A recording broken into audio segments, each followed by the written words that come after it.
There's two important pieces there. One is assets and liabilities. You want to acquire assets, not liabilities. Poor people think their liabilities are assets, right? That's the problem. Yeah, the problem is when they go to school and buy a house, or get a job, buy a house because your house is an asset. If you look at where the cash is flowing, it's not your asset, it's the bank's asset. It's cash flow. Where does money flow to? Is it flowing to you or flowing away from you? It's that simple. So most people buy liabilities they think are assets. Like, oh, I have a new Mercedes. It's an asset. No, it's a liability. You're paying the bank, the insurance company, the gas company. I mean, you're a walking liability. Right. I'm not saying don't do it. Right. But I'm saying don't call a liability an asset. It's just a definition of the word. And so based on that diagram, people should look at their money and first of all realize, are you going cash flow negative, which means no matter how much you make, if you're spending more than you make, then you're putting yourself in a bad situation. And are you acquiring assets or are you acquiring liabilities? Yeah. And if you're doing any of these things, reverse it. Yeah, and then the reason the cash flow game is there's actually a financial statement like this in the game, the board and all this, because Maria Montessori, one of the great entrepreneur, she says, what the hand does, the mind remembers. So the reason I learned so much is my poor dad wants me sitting in school, listening and memorizing answers from a poor person, a school teacher. And my rich dad teaching me playing Monopoly. Yeah. So I remembered Monopoly because one house you get $10, two houses $20. Yeah. It's not rocket science. Yeah. I mean, so the more assets I had, the more cash flow I had. So I'm like 10 years old going, well, that's what I want to do. Yeah. And my poor dad says, get your PhD. What? Oh my gosh. It's so true though. It's so true, Robert. It's so true. Get your PhD. That's the right thing to do. I mean, that looks like an asset, but it's really a liability, right? Hey, do you want to profit from crypto? Then join my DeFi Academy. The Crypto DeFi Academy will help you create generational wealth. But don't take my word for it. Listen to my students. When I first got into crypto, I remember thinking to myself, I need to learn more. Brian Rose, learning crypto, learning DeFi, gotta do it. I am so grateful that I jumped in and did this. I had to break through some limiting beliefs that I can do this, that I can afford this, that I can be in this. It challenges the things that are deeply rooted within us. Joining DeFi Academy has been one of the best decisions I have made on my blockchain journey. This course was a life changer, a game changer, a huge eye-opener, coming from knowing practically nothing at the speed of the learning over 4 weeks was just fantastic. The information you provided in this class was invaluable. I feel far more confident in my next steps. You took complex concepts and made them easier to understand. What's different than so many other ones is it just doesn't tell you what to do. It actually makes you do it. This is for people who are serious about becoming traders. This is the way it should be done.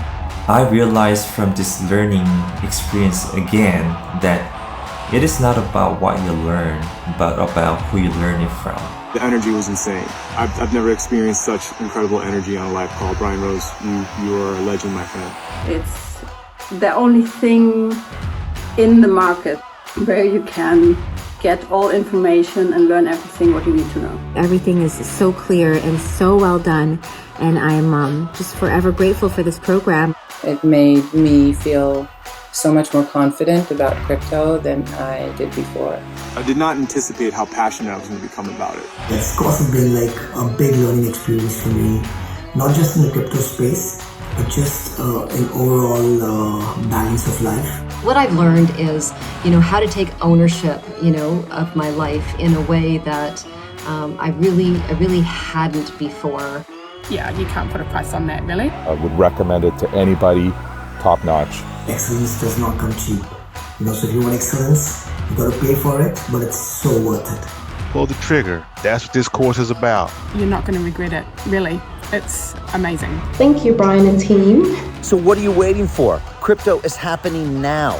Click the link below, submit your application, and let me mentor you on how to create generational wealth and build the decentralized financial infrastructure of the future.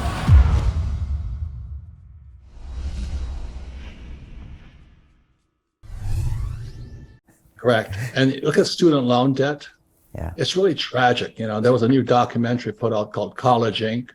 It's the scam of our college system through, and it was Obama who pushed, he really encouraged everybody to go to student loan debt. And student loan debt is the most onerous, the worst. I would never touch a student loan debt. The reason is at least I can declare bankruptcy if I make a mistake. A student loan debt is the albatross around your neck forever. Yeah. You cannot get out of it. And so that's why I think they're going to basically, the student loan debt, I think, is in the trillions now. And they eventually are going to have to crash that too, because the kids can't function. And so College Inc.'s the documentary, I think it's Frontline puts it out or something. It talks about how all these profit schools are taking advantage of kids, and all they want is them to get into student loan debt. And they give them these, they're called diploma mills. Oh, you get a PhD, but they just want them to go into debt. That's our college system today. Right. And they teach communism while they're at it.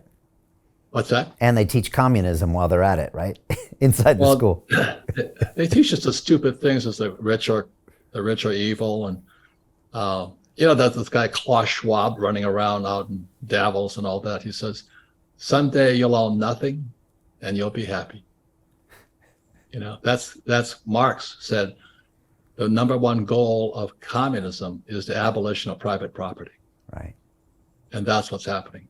Robert, how do you teach a 20-year-old kid these days that that's not the right way? Like if you bump into somebody who's doing a protest on the streets and they're saying tax the rich and repeating all these lines and they haven't lived a life of experience, have you ever had that conversation with a 20-year-old? And how can you get maybe into their heads that maybe that's not actually the best idea? Well, the best way to teach anybody is, as Maria Montessori said, what the hand does, the mind remembers. It's like you can't learn to play golf reading a book. You know, the way you learn to play golf is you get a golf club, put a golf ball down and swing the club. Then you take lessons and you practice, get a coach, play tournaments and all that. So that's how I got into business, playing Monopoly. Right. You know, the formula for Monopoly is 4 greenhouses, tax-free, exchange into 1 red hotel, pay no taxes. That was my rich dad's formula. Right. When I played Monopoly, so today, voila, I own hotels, I own apartment houses, I own real estate all over the world. I pay no taxes, and I'm $1 billion in debt. You see, you can use, this is the idea here. Once you understand that, I borrow money to buy the asset. I borrow money to buy the asset. That's where the bond market comes from. That's the repo market and all that. And all they want to know is what's your collateral in here.